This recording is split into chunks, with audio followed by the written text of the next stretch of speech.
Le Buzz Room Service. À côté de chez vous, il y a forcément quelqu'un qui fait le buzz. Vers l'infini et au-delà. Et d'ailleurs, en parlant d'agenda, quoi faire ce week-end, on peut faire encore un petit jeu. J'aime bien. Oh là là. Est-ce que tu aimes les dictons? Genre les proverbes, les citations? Oui, plutôt, oui, mais pourquoi? Alors, si je te dis en mai, fais ce qu'il te plaît, qu'est-ce qui te vient à l'esprit? En mai, fais ce qu'il te plaît? Ouais.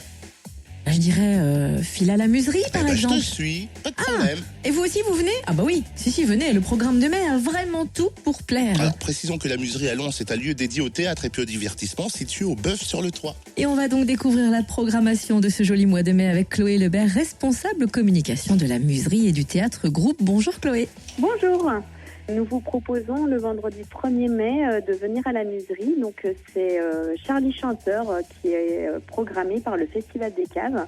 Donc voilà, si vous voulez voir un concert, spectacle sympathique, venez donc voir ce chanteur un peu hurluberlu qui jouera le vendredi 1er mai chez nous à 21h. Après cette fantaisie baroque, rendez-vous le 8 mai avec Pepito Matteo. Oui, donc avec son spectacle 7, Lost in La Mancha. Donc pour les personnes qui seraient plus intéressées par du théâtre plus contemporain, c'est l'occasion de venir le voir. C'est un solo. Pepito Matteo interprétera 7 personnages différents. Et la particularité de ce spectacle, c'est que les 7 portraits ont été écrits par 7 auteurs différents. Et donc lui, il reprend à sa sauce ces 7 personnages et on navigue dans un univers assez divers. Et donc, c'est l'occasion de voir ce comédien reconnu sur les planches de la muserie. Et puis le 20 mai, on jouera les coureurs de Japon, si je puis dire. Voilà, exactement. Et donc ça, c'est un spectacle qui est organisé dans le cadre du festival du Conseil général qui s'appelle Mélodie Histoire.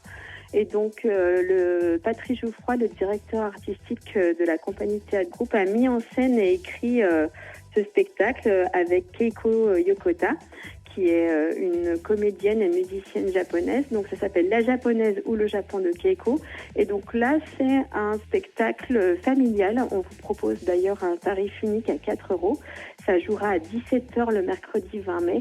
Nous suivons Keiko qui nous parle de Japon d'hier et d'aujourd'hui. En fait, elle navigue à travers l'histoire des guerres du Japon pour faire des intermèdes avec le Japon contemporain. C'est assez surprenant puisqu'elle joue aussi du biwa, c'est un instrument qui date du XIIe siècle.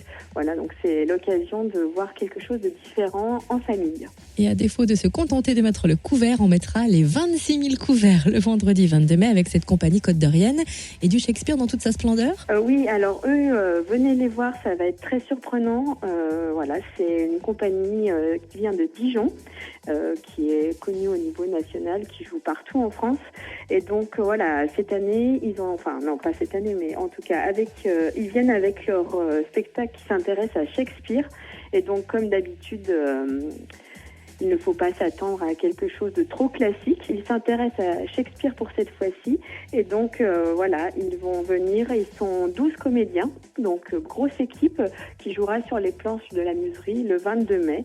Donc, nous vous invitons à venir les voir. Si vous avez déjà vu l'Idéal Club, c'est l'occasion. C'est toujours déjanté. On va passer un bon moment.